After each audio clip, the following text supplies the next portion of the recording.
안녕하세요. 재즈전사의 재즈 역사 강의 그 9번째 시간입니다. 오늘은 쿨재즈의 큰 획을 그은 폴 데스몬드와 빌 에반스 그리고 보사노바에 대해 공부해 보도록 하겠습니다. 폴 데스몬드, 쿨재즈 시대에 큰 인기를 누렸던 대표적인 재즈밴드 데이브 브루백 퀄텟의 1959년작 타임 아웃이란 앨범은 재즈 역사상 가장 많이 팔린 재즈 음악이 상업적으로도 큰 성과를 얻을 수 있다는 걸 보여준 앨범입니다. 클래식 음악에 기반하여 사운드는 깔끔하며 간결하였고 흑인들의 전형적인 스윙감이 최대한 절제되어 있는 이 앨범의 세 번째 트랙은 데이브 브루백 퀄텟의 알토 색소폰 주자였던 폴 데스몬드가 만든 테이크 5라는 곡으로, 이 곡은 4분의 4박자의 틀을 깨고 4분의 5박자라는 기존에는 연주된 적이 없었던 새로운 박의 리듬을 제시하며 재즈계에 신선한 충격을 주게 됩니다. 테이크 5는 동적이고 격정적인 비밥에 연주하는 상반되는 간결하고 담백하며 큰 기교 없이 여유 있는 멜로디 라인의 테마와 솔로를 들려주는 쿨재즈의 정서를 대표하는 곡으로, 여기서 폴 데스몬드는 기존의 비밥 색소폰들의 거칠고 단단하며 선명하게 들리는 울림이 꽉 채워진 스트레이트 톤이 아닌 소리의 공기를 함께 불어내어 색소폰의 큰 볼륨감을 적당히 공기로 대체하는 서브톤으로 과감하게 전체적인 사운드를 만들었으며, 비밥에서는 최대한 자제했던 비브라토를 폴 데스몬드는 확실하게 굴곡지고 인상적인 비브라토로 대체하였습니다. 이러한 폴 데스몬드의 연주 스타일은 비밥의 뜨겁고 강렬한 느낌과 상반되는 쿨만의 서정적이며 감성적인 사운드에 큰 영향을 주었으며, 오늘날 많은 알토 색소폰 연주자들이 모두 갖고 싶어하는 최고의 서브톤과 비브라토의 정석으로 자리를 잡게 됩니다. 빌 에반스, 피아노의 거장 또는 클래식의 쇼팽, 이 정도의 수식어로도 재즈계에 그가 남긴 위상들을 다 표현할 수는 없습니다. 오늘날 우리나라를 비롯한 전 세계적으로 재즈 음악을 공부하는 학도들과 연주자들, 그중 특히 재즈 피아니스트들에게 빌 에반스가 남긴 발자취는 어마어마하게 큽니다. 그가 기존 비밥 피아니스트들의 오른손의 현란한 테크닉과 왼손의 전형적인 코드를 잡는 보이싱에서 기존의 비밥 스타일과 가장 크게 차별화되는 것은 테크닉적인 기교가 아닌 내면의 깊은 곳에서부터 오는 무한한 상상력을 많지 않은 최소한의 음들로 아름답게 멜로디를 그려나갔다는 것입니다. 그는 흑인들의 화려한 테크닉을 경외시하며 음악을 듣던 청중들의 시야를 최대한 절제하며 표현하는 서정적인 멜로디들로 연주를 더 깊이 있게 음미하며 감상하는 재즈의 정서적인 면을 한 단계 업그레이드하는 데 가장 큰 공을 세운 아티스트였습니다. 클래식의 정갈하고 세련된 표현미를 재즈에 가장 적합하게 도입시킨 에반스는 마일즈 데이비스의 퀄텟에서 많은 쿨과 하드밥 스타일의 주옥같은 연주들을 남겼으며, 이후 자기의 이름을 붙인 빌 에반스 트리오로 재즈계의 독보적인 발자취를 남기게 되는데, 빌 에반스는 이전에는 찾아볼 수 없었던 관악기 또는 보컬이 없는 피아노와 베이스, 드럼의 트리오 연주 형태로 그 당시 비밥의 자극적이고 강렬한 재즈 음악에 푹 빠져있던 청중들에게 큰 반향과 충격을 주게 됩니다. 이후 빌 에반스는 재즈계에 수많은 명반들을 남기며 쿨재즈의 진정한 선두주자로 많은 재즈 연주자들과 매니아들의 큰 사랑을 받는 최고의 재즈 피아니스트로 손꼽히고 있습니다. 나는 제대 후 부모님이 계신 집으로 돌아갔고 그곳에서 1년간 쉬었다. 나는 작은 스튜디오를 만들었으며 그랜드 피아노 한 대를 얻어다가 1년 동안 연주에만 몰입했다. 하지만 그 성과는 쉽게 나타나지 않았다. 내게는 타고난 유연성 같은 것이 없었으며 하나의 장면을 보고 또는 직관적인 과정을 통해 완성된 작품을 곧바로 만들어낼 줄 아는 그런 유형의 사람이 아니었던 것이다. 나는 음악을 맨 밑바닥에서부터 조심스럽게 쌓아 올려야만 했다. 나와 비슷한 유형의 사람이라고 느끼고 있는 뮤지션들에게 내가 하고 싶은 말은 포기하지 말고 꾸준히 노력해야 한다는 점이며 벽돌 하나하나를 쌓아 올려야 한다는 것이다.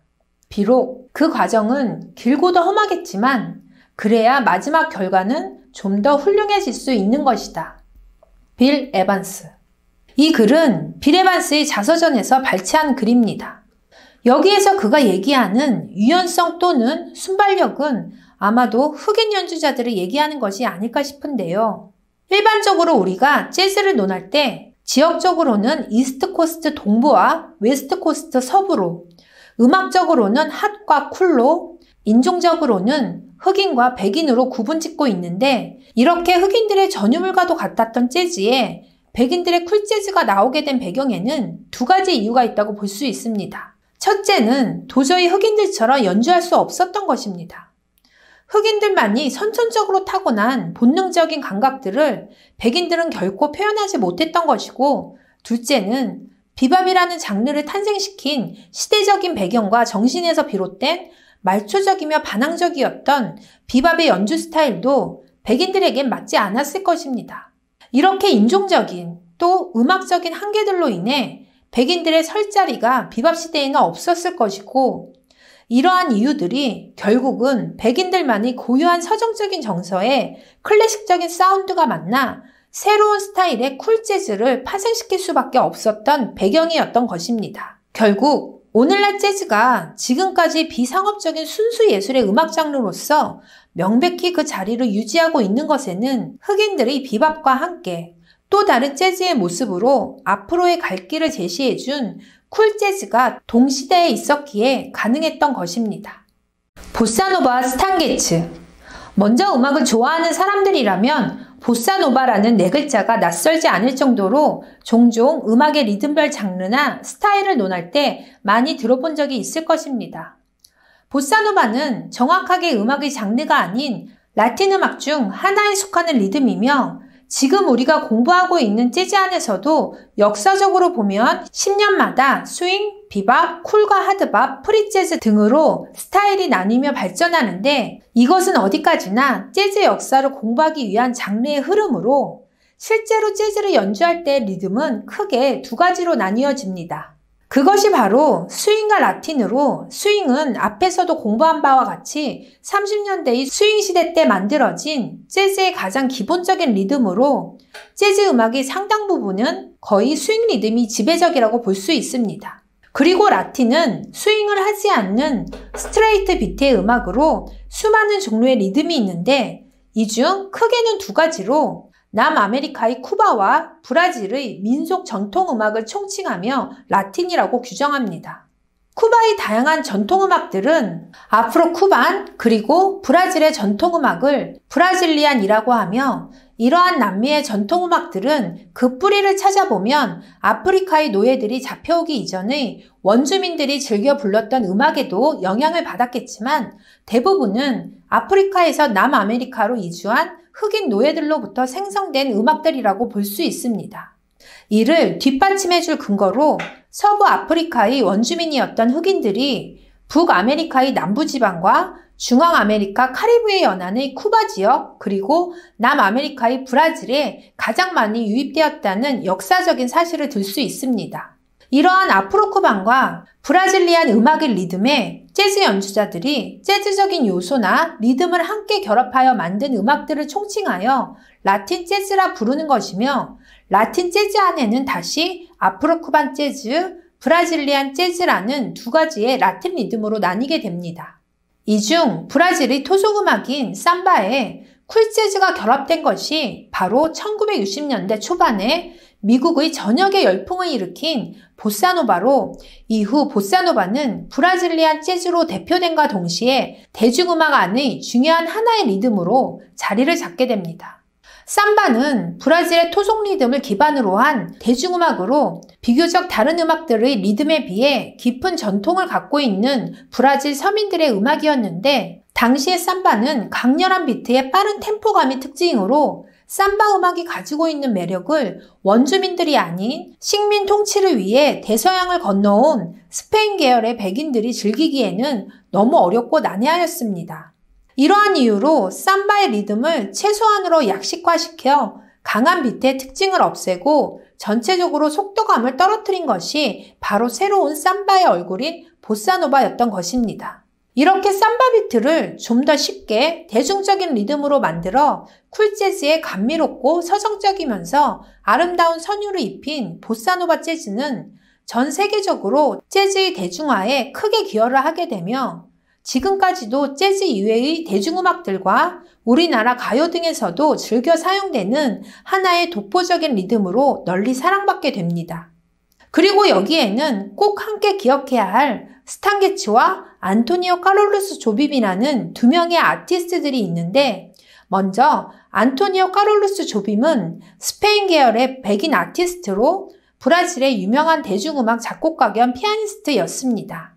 안토니오 카롤루스 조빔은 조앙 질베르토라는 기타리스트와 함께 작업한 삼바와 쿨재즈가 결합된 보사노바 리듬의 음악을 만들었으며, 그의 음악을 한층 더 재즈스럽고 아름답게 빛내주는 테너 색스포니스트 스탄 게츠와의 만남으로 조빔의 음악들은 예술성과 대중성을 동시에 겸비하며 전 세계적으로 큰 사랑을 받게 됩니다. 지금까지도 재즈 음반 중 쿨재즈의 타임아웃과 함께 최고의 판매 기록을 낸 게츠 앤 질베르토라는 음반은 현존하는 보사노바 음악의 최고의 걸작으로 안토니오 카롤루스 조빔의 음악에 조앙 질베르토의 독특한 기타 연주와 스탄 게츠의 구슬픈 테너 색스폰의 연주, 그 위에 아스트루드 질베르토의 담백하고 꾸미지 않는 소박한 목소리로 노래한 이들의 음악은 그 당시 빌보드 차트 2위까지 오르는 경이로운 기록을 내며 보사노바 리듬의 음악을 전 세계적으로 구축시키는 재즈 역사상 꼭 기억해야 할 명반으로 손꼽히고 있습니다.